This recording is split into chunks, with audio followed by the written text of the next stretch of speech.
지난 시간에 위기가 지나가고 하나님의 축복의 사건이 임했습니다. 그 축복 중에 세 가지를 살펴보았습니다. 언제 축복의 사건은 임했습니까?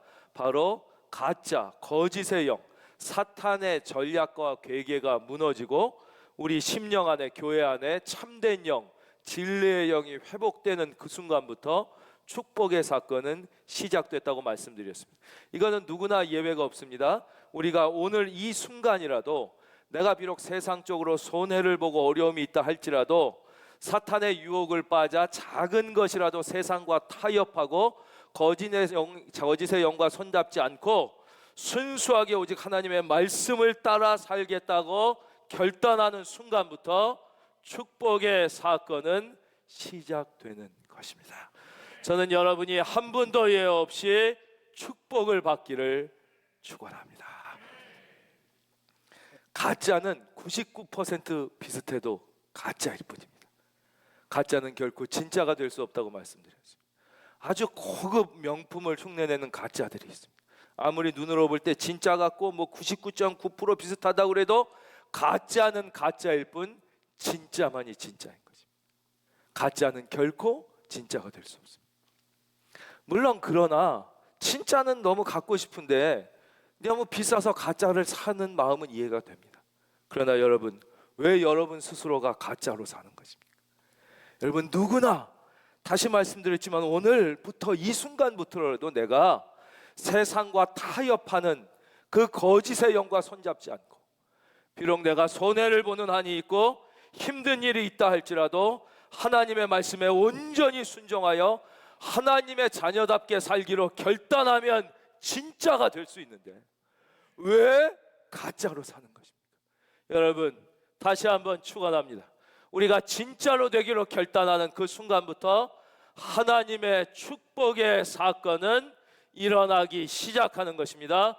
오늘 여러분들에게 그 결단이 있을지어다. 진짜 그 세 번째 축복을 말씀드렸고, 세 가지 축복, 오늘 그 이제 네 번째 축복이 시작되는데요. 바로 14절입니다. 믿고 주께로 나오는 자가 더 많으니 남녀의 큰 무리더라 그랬습니다. 바로 이 하나님의 사건이 일어나게 되면 우리 안에, 교회 안에, 개인 안에 참된 신앙의 결단이 일어나서 진짜가 되면 영혼 구원의 역사가 일어나게 되는 것이죠. 그래서 믿고 주님께 나오는 사람이 남녀의 큰 무리, 남자 여자 노소를 가르지 않고 영혼 구원의 역사가 일어납니다. 그리고 15절 무슨 일이 일어났느냐? 심지어 병든 사람을 메고 거리에 나가 침대와 요위에 누이고 베드로가 지나갈 때에 혹 그의 그림자라도 누구에게 덮일까 바라고. 그래서 저를 봐주십시오. 이게 뭐냐면 베드로가 자주 지나다니는 길이 있을 거 아니에요. 그러면 병 들린 사람이라든가 심각한 어두움의 세력에 억눌린 사람들을 데리고 나와서 그 침대에 누이고 요위에 누이고 베드로가 지나가길 기다린 거예요. 며칠을 기다릴 수도 있는 거예요. 그리고 그 베드로의 그림자가 덮이기만이라도 기다리는 이런 일들이 있다는 거예요. 예루살렘 부근에 수많은 사람들도 모여 병든 사람과 더러운 귀신에게 괴로움을 받는 사람을 데리고 와서 다 나음을 얻으니라. 여러분, 이 사람들이 그 사람들을 데리고 그 앞에 쫙 기다렸다. 다 낫지 않을 수도 있었어요. 나을 수도 있었지만 못 나을 수도 있었어요. 근데 더 중요한 사건은 무엇이냐? 이들에게 베드로의 그림자만 덮여도 나을 것이라는 신뢰가 있었다는 거예요. 신뢰가 있어요. 진짜 믿음을 가진 한 사람, 진짜 믿음을 가진 한 성도가 이렇게 세상을 향하여 엄청난 신뢰와 영향력을 줄 수 있었다는 것이에요. 여러분의 가족이 여러분을 볼 때 신뢰할 수 있기를 바랍니다. 여러분의 주변 사람들이 여러분을 볼 때 그런 신뢰할 수 있는 영향력이, 이것이 무슨 베드로가 좋은 학교를 나온 사람이에요, 공부를 많이 한 사람이에요, 가문이 좋은 사람이에요, 무슨 직위가, 전혀 그렇지 않아. 오직 참된 믿음의 한 사람이 세상을 향하여 이렇게 어마어마한 영향력을 미칠 수 있는 존재가 된다는 것이죠. 여러분들이 자녀에게 그런 부모가 되기를 바랍니다. 여러분들이 여러분의 가족과 여러분의 이웃에게, 여러분의 직장 사람들에게 다른 조건이 아니라 오직 참된 믿음만 있으면 우리는 교회를 통해, 그래서 우리 교회가 이 세상을 향하여 그런 영향력을 미치는 교회가 될 수 있다고 오늘 성경은 말씀하시죠. 이렇게 축복의 사건이 임했습니다. 그러나 시험과 시련이 지나가면 축복이 오듯이 축복 속에서도 사탄의 시기와 질투는 계속됩니다. 부흥과 축복 속에서 또다시 핍박과 시련을 겪게 되는 것입니다. 이러한 과정, 축복과 고난, 축복과 시련의 과정을 통해서 우리의 영혼은 성숙하게 되는 것이죠. 그래서 이 축복과 고난은 마치 동전의 양면과도 같습니다. 하나만 오지 않는 거예요. 반드시 축복이 오면 고난이 오고, 또 고난을 우리가 이기면 또 축복의 사건이 오는 거예요. 왜냐? 축복만 계속되면 우리의 영혼이 사막이 됩니다. 햇볕만 비치면 생명이 살 수 없는 사막이 되듯이 우리의 영혼이 성숙하여 열매를 맺기 위해서는 이 축복과 고난이 동전의 양면처럼 계속되면서 그 과정 속에서 우리가 세상이 아니라 주님만을 바라보게 됨으로써 우리의 삶 가운데 열매, 햇빛도 비춰야 되지만 비도 내려야 되는 거예요. 비도 내려. 그래야 우리가 열매를 맺는 거예요. 그래서 왜 고난과 축복이 계속되느냐? 그것은 바로 우리를 성숙하게 하기 위해서, 그 고난과 축복을 통하여 하나님만 바라봄으로써 우리의 영혼이 비로소 성숙하여 열매를 맺을 수 있게 되기 때문에 이 고난과 축복은 항상 계속되는 거예요. 동전의 양면처럼. 그래서 사도행전에 보면 성령님이 임하셔서 은혜가 충만해지니까 어떻게 됐어요? 날 때부터 앉은 뱅이인 사람이 일어나 걷게 되는 축복이 임했어요. 그걸 보고 많은 사람들이 하나님을 칭송하고 찬송했어요. 그러자 고난과 핍박이 오는 거예요. 대제사장들과 권력 있는 사람과 바리새인들이 모여서 사도들을 핍박하기 시작했어요. 그러나 그 핍박 속에서도 믿음을 지키고 진짜 믿음을 결단하고 아나니아와 삽비라의 거짓 믿음이 심판을 받고 쫓겨나게 되자 다시 믿는 사람들이 진짜 믿음이 가짜 믿음과 갈라져 솔로몬의 행각에 모이고 믿는 사람들이 늘어나고 백성의 칭송을 받기 시작하는 축복이 임하자 또 오늘 17절에서 이 대제사장들과 사두개인들의 고난과 핍박이 또 오는 거예요. 보겠습니다. 17절. 대제사장과 그와 함께 있는 사람 즉 사두개인의 당파가 다 마음의 시기가 가득하여 일어났다는 것이죠. 이렇게 순수하고 거룩한 초대교회와 성도님들을 보고 하나님을 칭송하고 믿는 사람이 많아지는 축복이 임하자 이제 다시 이런 핍박이 일어납니다. 우리는 여기서 두 가지를 배우게 되는데요. 첫째는 이 모든 고난과 핍박의 배후에는 사탄이 있다는 것입니다. 이 영적인 것을 볼 수 있는 이것을 지성이라고 얘기하는 거죠.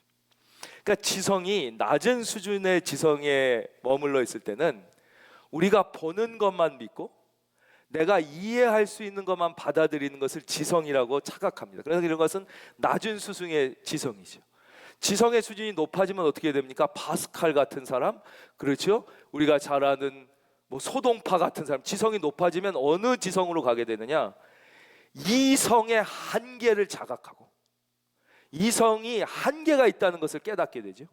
그래서 이성의 세계가 도달할 수 없는, 우리가 이해할 수 없는 차원의 세계가 있다는 것을 인정하게 되는 지성, 거기까지 가게 되면 우리가 잘 아는 서구에서는 단테라는 분이라든가 파스칼 같은 이런 분들이고, 동방에서는 주자학을 한 사람이죠. 우리가 잘 아는 소동파 같은 이런 지성의 경지에 이르게 되면, 물론 이제 동양에서는 이분들이 인격적으로 예수 그리스도를 못 만나서 그렇지 이성의 한계를 깨닫게 되는 게 진짜 지성이지. 그래서 이성으로 이해하고 발견하지 못하는 세계가 있다는 것을 받아들이게 될 때 이것을 진짜 높은 수준의 지성인 거죠. 그러니까 이 사탄이라는 것, 우리가 천지창조를 아무리 설명한다고 어떻게 우리가 이성으로 다 이해할 수 있겠어요? 십자가와 부활을 어떻게 우리가 이성으로 이해할 수 있겠어요? 아니, 아주 쉽게 말씀드려서 아무 생각이 없는 정자와 난자가 만나 이렇게 느끼고 기뻐하고 생각하고 고차원적인 수준에 도달할 수 있는 생명이 된다는 것을 여러분이 어떻게 이해할 수 있겠냔 말이에요. 그렇죠? 예. 그러니까 이 사탄의 존재는 내가 이성적으로 이해할 수 있는 한계의 너머의 세계가 있다는 것을 인정하는 지성까지 갈 때 우리 이제 사탄의 존재를 이제 이해할 수 있게 되는 것이, 즉 모든 고난과 핍박의 배후에는 반드시 사탄이 있어요. 그래서 예수님이 이러시잖아요. 아니 우리가 분명히 좋은 씨만 뿌렸는데 제자들이 왜 여기에 이렇게 이상한 가라지가 생겼습니까? 예수님이 뭐라 그래요? 밤사이에 악한 자가 와서 사탄이 와서 뿌리고 갔느니라. 그런데 이 배후에서 활동하는 이 악한 영인 사탄이 우리에게 실제적으로 핍박과 고난을 줄 때는 먼 데 있는 것을 사용하는 게 아니라 가까이 있는 데 있는 것을 사용합니다. 즉 모르는 사람이 우리를 핍박하는 게 아니라 아는 사람이 핍박하는 거예요. 멀리 있는 사람이 핍박하는 게 아니라 가까이 있는 사람이 핍박하는 거죠. 안 믿는 사람이 핍박하는 게 아니라 믿는다고 하는 사람이 핍박하게 되는 것이죠. 그래서 누가 핍박했어요? 대제사장과 그와 함께 있는 사람, 사두개인의 당파예요. 이런 사람을 종교적 무리라고 그래요. 그래서 교회 안에는 두 종류의 사람이 있어요. 신앙의 사람이 있고 종교적 무리가 있는 거예요. 이 종교적 무리, 대제사장과 오히려 이 사람들은 이 사도들을 칭찬하고 격려하고 축복하고 성도들을 응원해야 될 이 사람들을 통해서 이제 사탄이 핍박과 고난을 주는 것이죠. 그런데 그럼 이 가까이 있는 사람들로부터 핍박과 고난이 오는데 어떻게 이 사람들을 움직여서 핍박과 고난을 주느냐, 그 이유가 성경에 나와 있습니다. 대제사장과 그와 함께 있는 사람, 즉 사두개인의 당파가 다 어땠어요? 마음의 시기가 가득해서 그랬다. 즉 핍박하는 이유는 시기와 질투 때문이라. 즉 시기와 질투를 일으켜 가지고 못된 짓을 하게 만들고 또 우리를 핍박하고 우리를 고난에 빠뜨리게 하는 거예요. 그럼 이렇게 시기와 질투가 왜 일어나게 되느냐? 그 이유는 크게 두 가지인데, 첫째는 이해관계 때문에 그런 것입니다. 결국은 어떻게 돼요? 이렇게 되면서 자기가 중심에서 밀려난다고 생각하거나, 혹은 자기가 누리고 있는 그 쥐꼬리만한 권력이나 혹은 자기가 누리는 그 이익을 빼앗긴다고 생각하거나, 그렇죠, 또 소외된다고 생각하는 거예요. 이해관계에서, 다시 말씀드려요, 쥐꼬리만한 그 권력이라도 내가 이것을 놓치게 되거나, 내가 이 중심으로부터 벗어나게 돼서 존경과 사랑을 빼앗기게 되거나, 내가 누리고 있는 이 이익을 빼앗길 거라는 그 이해관계 때문에 그렇게 되는 거예요. 첫째는 이해관계 때문에 그렇고, 두 번째는 이제 시기와 질투 때문에 그래요. 이제부터 중요합니다. 이제 우리에게 적용하겠습니다. 여러분 스스로를 한번 생각해 보십시오. 주변을 생각해 보십시오. 얼마나 많은 사람들이 이 시기와 질투 때문에 스스로 불행해집니까? 얼마나 많은 사람이 이 시기와 질투 때문에 패가망신하냐 하는 말이에요. 근데도 왜 우리가 이 사탄의 교묘한 전략인 시기와 질투에서 해방되지 못하느냐? 그것은 우리가 자꾸 비교하기 때문에 그렇습니다. 비교. 다른 존재와 나를 비교하는 거예요. 그런데 여러분, 물건은 비교할 수 있어요. 물건은 이 마이크보다 이 마이크가 더 좋다, 이 컵보다 저 컵이 더 고급이다, 이렇게 비교할 수 있어요. 물건은 비교할 수 있는 존재이지만 인간은 비교의 존재가 아니라 창조의 존재입니다. 여러분, 이거 매우 중요하기 때문에 다 같이 한번 따라하겠습니다. 인간은 창조의 존재다. 제가 조금 어려운 말로 하면 인격은 창조의 대상이에요. 왜냐? 물건은 끝났어. 이게 마이크예요. 그러니까 더 좋은 마이크가 있고 더 안 좋은 마이크가 있을 수 있어요. 그러나 인간은 끊임없이 하나님 앞에 서는 그 순간까지 창조되어 가는 존재인 거지. 지금 끝난 게 아니에요. 오늘이 아니라 내일은 달라지고 모레는 달라지는 존재예요. 우리가 처음 태어날 때 다 어땠어요? 똥오줌도 못 가리고 말도 못하고 엄마가 그렇게 희생하며 젖을 줘도 감사하다는 표현을 전혀 못하던 존재가 어때요? 점점 시간이 지나면서 말도 하게 되고 똥오줌도 가리게 되고 감사를 표현할 뿐만 아니라 내가 아닌 다른 존재를 위하여 희생할 수 있는 존재로 점점 창조되어 가면서 하나님의 그리스도의 장성한 분량까지 자라나는 존재이지, 인간은 멈춰져 있는 존재가 아니기 때문에 물건은 비교의 대상이 될 수 있지만 인간과 인격은 절대 비교의 대상이 아니라 창조의 대상이에요. 여러분 스스로를 그 누구와도 비교하지 말기를 주의 이름으로 축원합니다. 그들은 마침내 이 사탄의 괴계에 넘어가 시기와 질투로 잘못된 판단을 내리게 됩니다. 말씀 17절 후반절이죠. 마음의 시기가 가득하여 일어나서 사도들을 잡아다가 감옥에 가두게 된 것입니다. 예, 저를 봐주십시오. 여러분, 사람들이 제일 가기 싫어하는 곳이 어디입니까? 시댁입니까? 감옥입니다. 감옥. 그래서 감옥 가기 제일 싫어하니까 죄 지은 사람을 잡아다가 감옥에 가두는 것이 사람이 제일 가기 싫어하는 것이. 감옥은 죄 지은 사람이 가는 곳입니다. 그러나 세상의 감옥은 간혹은 억울한 사람도 들어갈 수 있는 곳이 감옥입니다. 사람들은 감옥에 들어가길 제일 싫어합니다. 감옥을 제일 두려워합니다. 그러나 하나님의 사람들은 감옥을 두려워하지 않습니다. 그래서 사도 바울은 빌립보서 4장에서 뭐라고 그럽니까? 주 안에서 기뻐하라. 내가 다시 말하노니 기뻐하라. 너희 관용을 모든 사람에게 알게 하라 그랬습니다. 그는 감옥을 두려워하지 않아요. 그러니까 세상 사람들은 감옥을 가장 두려워하지만 그리스도인은 하나님을 더 두려워합니다.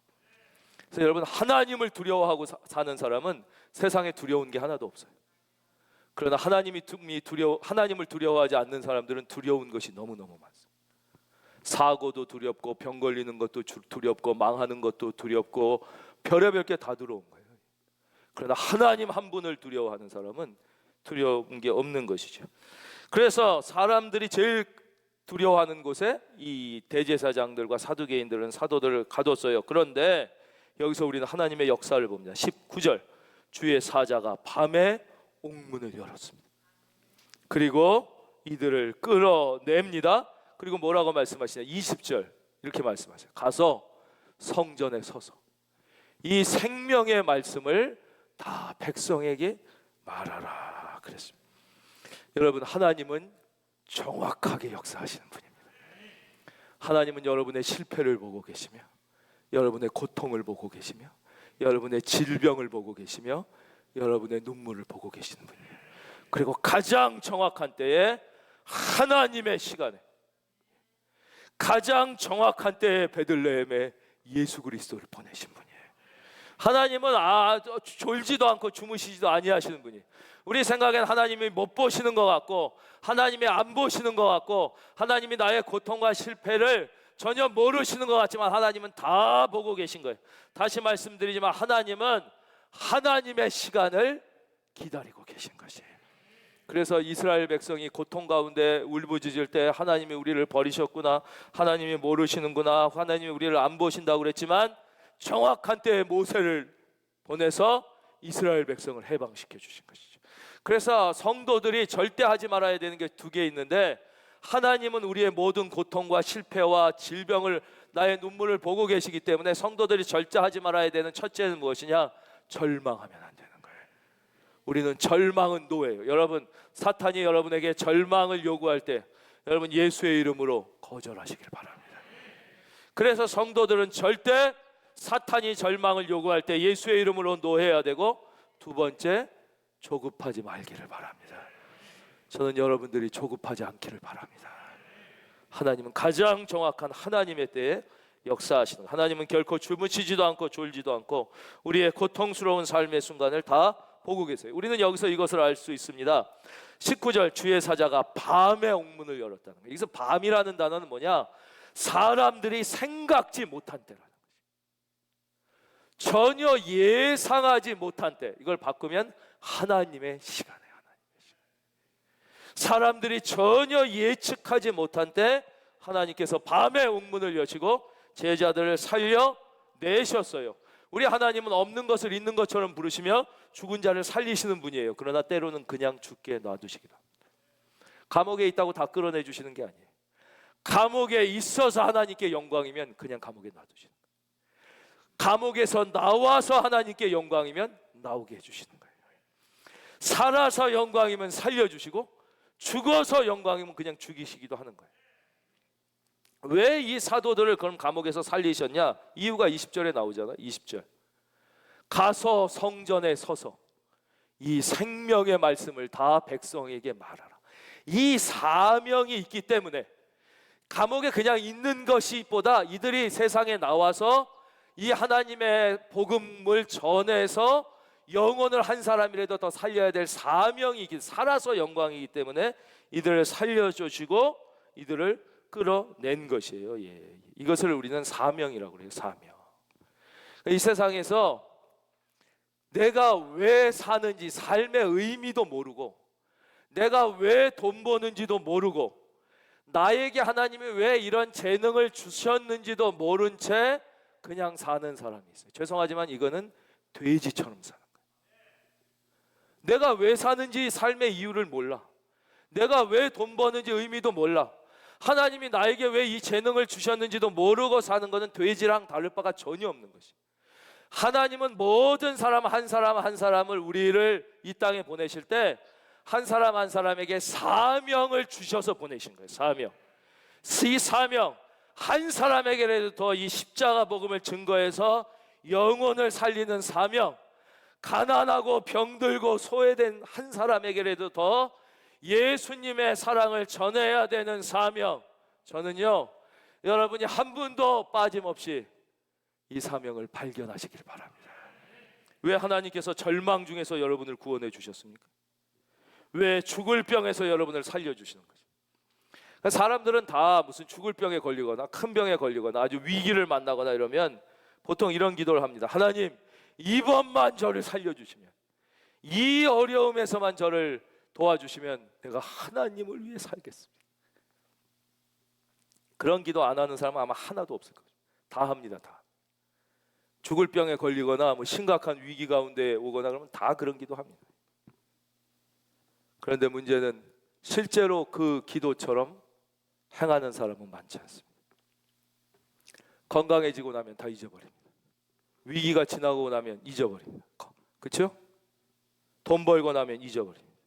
환경이 편해지면 잊어버립니다.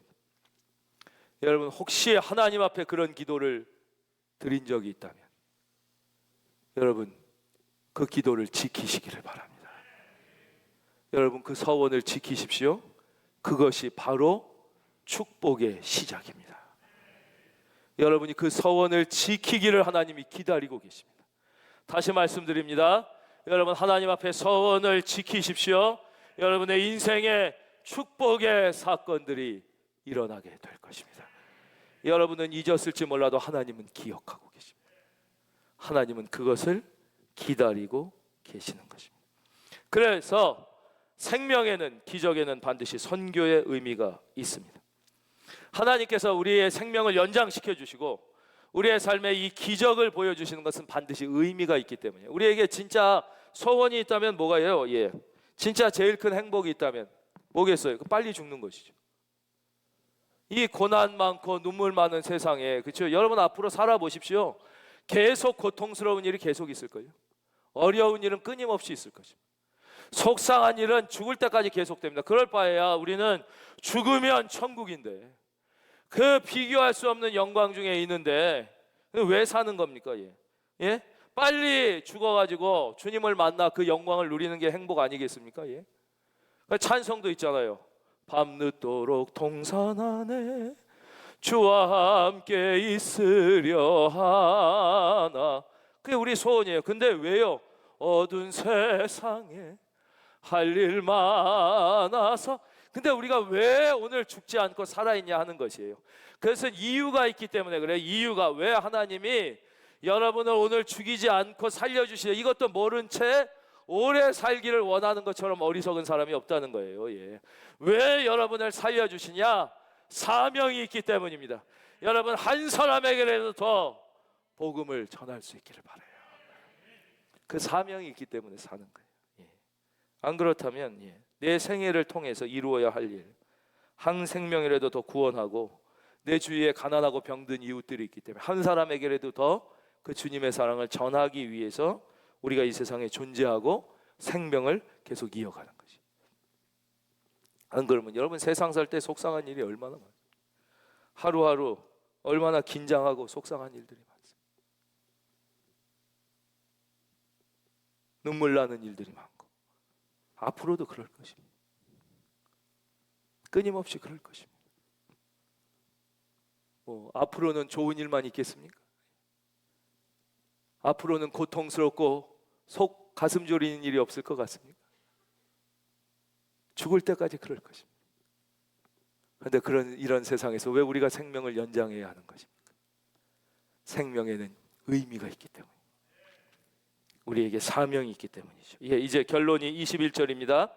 그들이 듣고 이제 이 사도들이 들었어요. 주의 사자를 통해서 밤에 옥문을 열고 가서 성전에 서서 이 생명의 말씀을 다 백성에게 말하라 하니까 그들이 듣고 새벽에 성전에 들어가서 가리킵니다. 여기서 우리는 두 종류의 사람들을 봅니다. 첫째, 사도들의 사람이에요. 기적을 경험한 사람, 그리고 순종한 사람들이에요. 이 사도들은 이 말씀을 듣자마자 새벽에 곧바로 성전에 갔다는 거예요. 여기서 새벽이란 단어가 중요해요.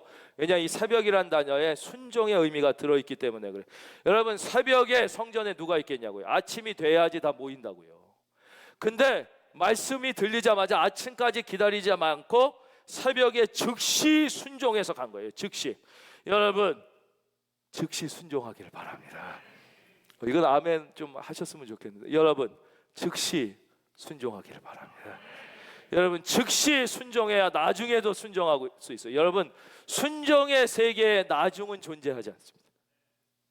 순종은 지금 순종해야만 나중에도 순종할 수 있지, 나중에 순종하겠다, 상황이 되면 순종하겠다, 내가 좀 나아진 다음에 순종, 여러분 이건 말도 안 돼요. 지금 순종하지 않으면 나중은 없어요. 순종의 세계에 나중은 없어요. 그럼 난 지금 순종하기에 너무 부족한데 걱정하지 마세요. 하나님 앞에는요, 다듬지 않은 돌을 드리는 거예요.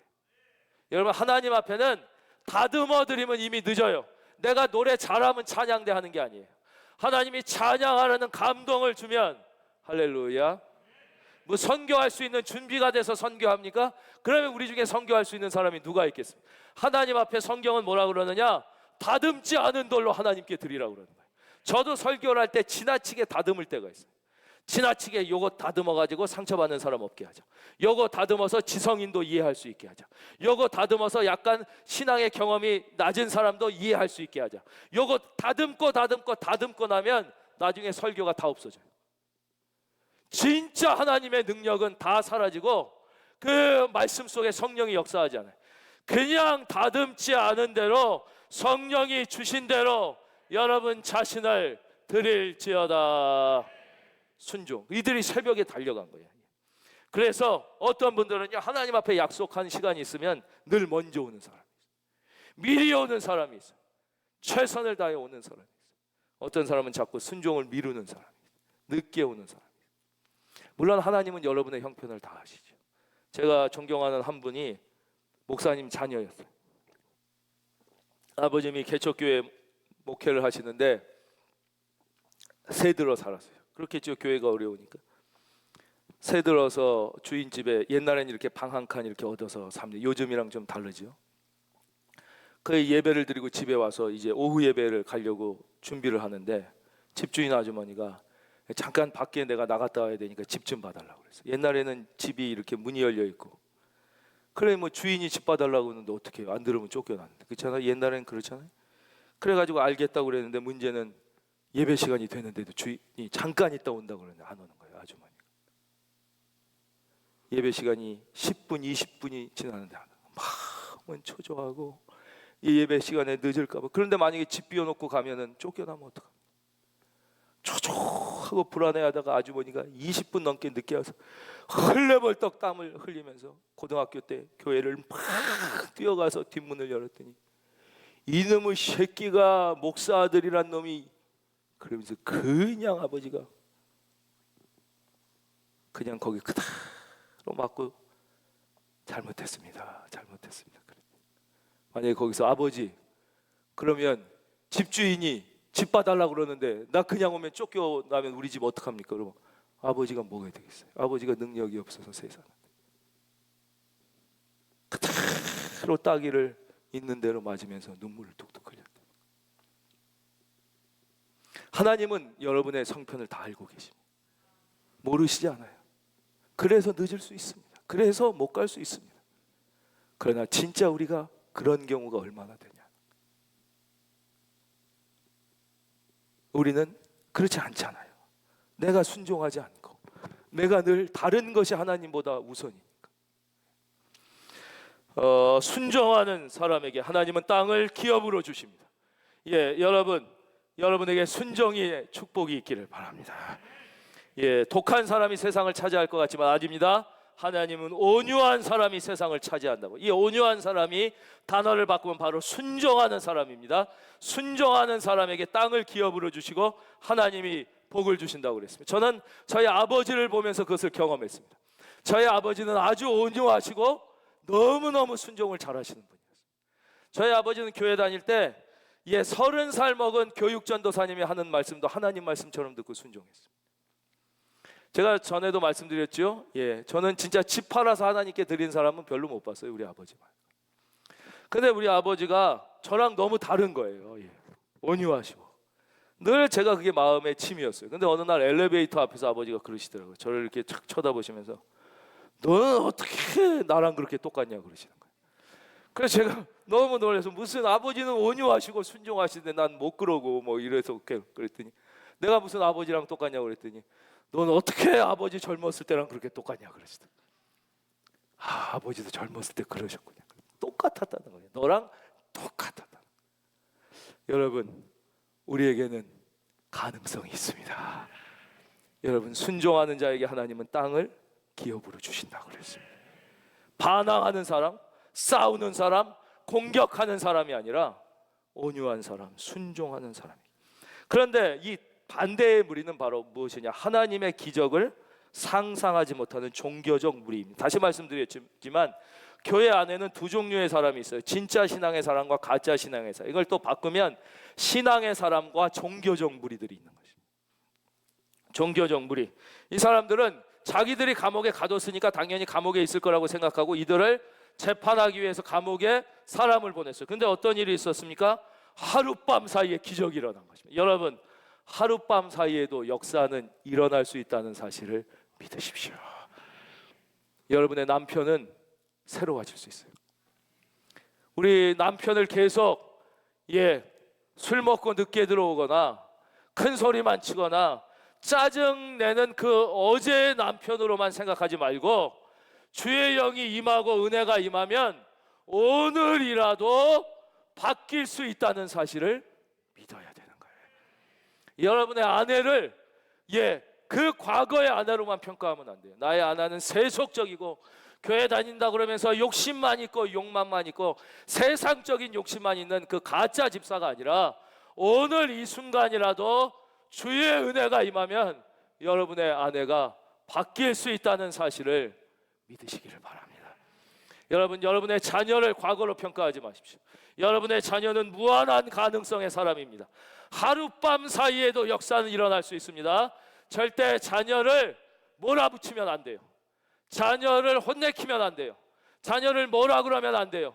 자녀를 믿어주고 오늘이라도 주의 영이 임하면 나의 자녀가 사도 바울처럼 변할 수 있는 무한한 가능성의 사람임을 믿으시는 분은 아멘. 우리 믿어요. 하룻밤 사이에도 역사가 일어나는 거예요.